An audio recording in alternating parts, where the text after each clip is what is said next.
আসসালামু আলাইকুম। আমি জান্নাত রুম্পা। আমার এই ছোট্ট চ্যানেল থেকে নতুন আরও একটি লাইফস্টাইল ব্লগে সবাইকে ওয়েলকাম করছি। আমি আশা করছি যে যেখান থেকে আজকের এই ভিডিওটি দেখছেন আল্লাহর রহমতে ভালো আছেন, সুস্থ আছেন। আমরাও আলহামদুলিল্লাহ ভালো আছি।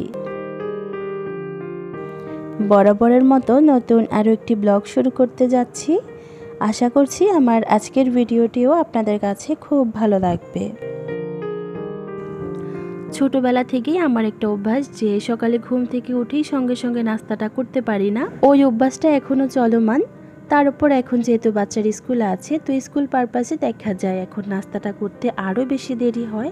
যেহেতু স্কুল থেকে আসতে অনেক লেট হয়ে যায়, আজ স্কুল অফ ছিল, একটু লেট করেই ঘুম থেকে ওঠা হয়েছে। এরপরও এখন নাস্তা করতে ইচ্ছে করছিল না, তো ভাবলাম অলস সময় না কাটিয়ে যে কাজগুলো আছে সেগুলো একটু একটু করে ফেলি। রাতের বেলা যে থালা বাসনগুলো ওয়াশ করে রেখেছিলাম সেগুলোর পানি ঝরে যাওয়ার পর যেটা যেখানে রাখার জায়গা মতো রেখে দিয়েছি। যেদিন স্কুল বন্ধ থাকে সেদিন আমি চাই যে আদনান একটু বেশি করে ঘুমাক। ছোট মানুষ, ঘুমের প্রয়োজন আছে। তবে ওর আবার ছোটবেলা থেকে একটা অভ্যাস যে আমি যতক্ষণ ওর সাথে বেডে থাকবো ও ঠিক ততক্ষণ ঘুমাবে। আমি উঠে গেলেই ও সঙ্গে সঙ্গে উঠে যায়। তো আমি উঠে আসার 5 মিনিটের মধ্যেই দেখলাম যে ও বুঝতে পেরে যায় কিভাবে জানি। ও উঠে গিয়েছে, তাই ওকে কিছু বাদাম আর কিশমিশ খেতে দিয়েছি। ওগুলো খেয়েছে, এখন খেলা করছে, টিভি দেখছে, এই তো আছে নিজের মতো করে ব্যস্ত। আর আমিও এদিক দিয়ে আমার প্রয়োজনীয় কাজগুলো সেরে নাস্তা বানাবো, ওটার প্রস্তুতি নিচ্ছি। রুটি আগে থেকে ফ্রোজেন করা আছে, এই জন্য কিন্তু খুব একটা ঝামেলা নেই। রাতের বেলা বেশ ভালো ঘুম হয়েছে, সকালে দেরি করে উঠেছি, তো একদম ফুরফুর একটা খোশ মেজাজে ভিডিওটা শুরু করেছি। ভাবলাম আজ সারাদিন বাসায় কি করি ওগুলোই আপনাদের সঙ্গে শেয়ার করব। আগে থেকেই রুটি ফ্রোজেন করা ছিল, ওটা নামিয়েছি, এক চুলায় চা বসিয়েছি, এরপর ডিম ভেজে আমরা নাস্তা করব। সব কিছু খুব সুন্দর করে রেকর্ড করেছিলাম। আমি তো জানি আমি রেকর্ড করছি। পরে যখন গ্যালারি ওপেন করলাম দেখলাম যে নাস্তা বানানোর কোনো ভিডিও রেকর্ড হয়নি, স্টোরেজ ফুল ছিল। আমি তো ভেবেছিলাম যে আমার ভিডিও হচ্ছে। যাই হোক, বড় সড়ো একটা ধাক্কা খেয়েছি। ভিডিও করতে কিন্তু খুব কষ্ট হয়। পরবর্তীতে আমি ফোনের অপ্রয়োজনীয় কিছু ফাইলস ডিলিট করেছি, কিছু গেমস ডিলিট করেছি, আর এখন ভিডিও হচ্ছে। এর মধ্যে আবার একটু ভয়ও লাগছে যদি আবার ভিডিও না হয়। এরকম প্রবলেম আমি এর আগে কখনো ফেস করিনি, আজকেই ফার্স্ট, তাই খুব ভয় পাচ্ছি।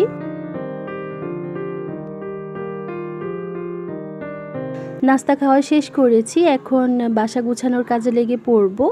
তো এর আগে আদনানকে কিছু লেখা দিয়েছি, ওর যেহেতু পরীক্ষা চলছে। আমি বাসার কাজগুলো করতে করতে এই দিক দিয়ে ওর সবগুলো লেখা কমপ্লিট হয়ে যাবে। অনেকেই মাঝে মধ্যে ব্যঙ্গ করে বলবে, কিসের এত ব্যস্ততা, কিসের এত পড়াশোনার অজুহাত, তোমার ছেলেকে ভার্সিটিতে পড়ে কি না। তবে আমার ভাষ্য মতে ভার্সিটি লাইফও হয়তো এত বেশি কষ্টকর না। বাচ্চাদের এই টাইমটা যত বেশি কষ্ট বা চাপ যায়, বড় হয়ে গেলে তো দেখা যায় ওরা নিজেরাই নিজেদের পড়াশোনাটা ম্যানেজ করে। ওই টাইমটাই তো বাবা মাকে আর অত বেশি চাপ দিতে হয় না, নিজের বুঝ নিজের কাছেই তখন থাকে। বাট এই সময়টা একটা ছোট বাচ্চার জন্য বা ফ্যামিলির জন্য অনেক বেশি টাফ আমার মনে হয়। ধরে ধরে একটা একটা অক্ষর শেখানো খুবই ভয়ঙ্কর একটা সময়। তো পড়াশোনা কমপ্লিট করেছে, কিছুক্ষণ টিভি দেখেছে, বন্ধুদের সঙ্গে খেলেছে।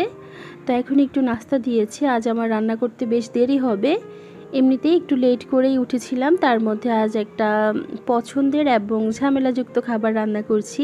এটা মেবি মান কচু। তো আজ এই কচুর মূলটা দিয়ে গরুর মাংস রান্না করব। সেদিন সেরা রাঁধুনের একটা এপিসোডে দেখেছিলাম যে মান কচু দিয়ে ইলিশ মাছ, গরুর মাংস, যে যার মতো করে পছন্দ করে একটা ডিশ রান্না করেছে। তো ওটা দেখে আবার আম্মার খেতে ইচ্ছে করেছে, তিনিও আমার সঙ্গে বসে বসে সেরা রাঁধুনি দেখেন।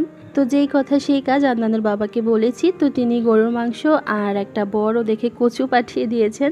কচু যেহেতু আমি কোনোদিনও কাটিনি, তো ওটা কাটতে আম্মা আমাকে হেল্প করছেন। আর রান্নাও আমি কখনো করিনি কচু দিয়ে গরুর মাংস। তো এরপর আম্মাকে জিজ্ঞেস করেছি, আর এতদিন রান্না করতে করতে মোটামুটি তো আইডিয়া হয়েছে যে কীভাবে করব, তো সেই অনুযায়ী করছি। কচু যেহেতু, তো গলা ধরার একটা আশঙ্কা তো থেকেই যায়, ওই ভয় থেকেই হালকা করে একটু ভাপ দিয়ে নিচ্ছি। আপনি যদি এই পর্যন্ত আমার ভিডিওটি দেখে থাকেন তো প্লিজ একটি লাইক দিতে ভুলবেন না। এই ধরনের লাইফস্টাইল ব্লগ আপনি যদি আরও দেখতে চান, চাইলে আমার এই ছোট্ট চ্যানেলটি সাবস্ক্রাইব করতে পারেন। আপনি যদি কাজটি অলরেডি করে থেকে থাকেন, আপনাকে অসংখ্য ধন্যবাদ। কচুটা হালকা একটু ভাপিয়ে উঠিয়ে রেখেছি, পানিটা ফেলে দিয়েছি। এখন এক্সট্রা পানিগুলো ঝরে যাওয়ার জন্য রেখে দিয়েছি। আর এইদিকে মাংসের জন্য মশলাটা হচ্ছে ভালোভাবে কষিয়ে নিয়েছি। একদম তেল উঠে যাওয়ার পর আগে থেকে কেটে ধুয়ে পরিষ্কার করে রাখা মাংসটা দিয়ে দিয়েছি। এখন আর কি এই তো ভালোভাবে কষিয়ে নিব। যখন আধা আধি সিদ্ধ হয়ে যাবে তখন আমি আগে থেকে ভাপিয়ে রাখা কচুটা দিয়ে দিব। মন থেকে কোনো কাজ করলে ওই কাজটা ভালো হবে নিশ্চিত। আজ আমি একটু ভয় পাচ্ছিলাম, যেহেতু কখনো আমি কচু দিয়ে গরুর মাংস রান্না করিনি, খেতে কেমন হয় না কেমন হয়। তো খুব চেয়েছিলাম যেন রান্নাটা ভালো হয়। তো আলহামদুলিল্লাহ রান্নাটা ভীষণ ভালো হয়েছে। বিশেষ করে যার জন্য রান্না করেছিলাম সে খুব পছন্দ করেছে।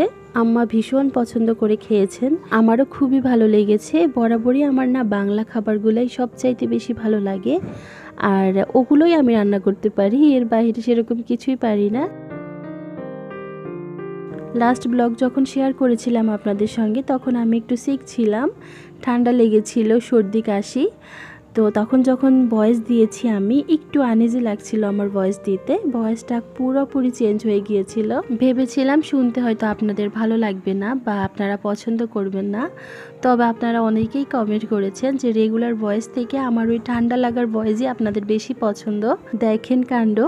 তো আমি কি ভাবছি, এখন আপনাদের ভালো লাগানোর জন্য কয়েকদিন পর পরই ঠান্ডা লাগিয়ে বসে থাকবো।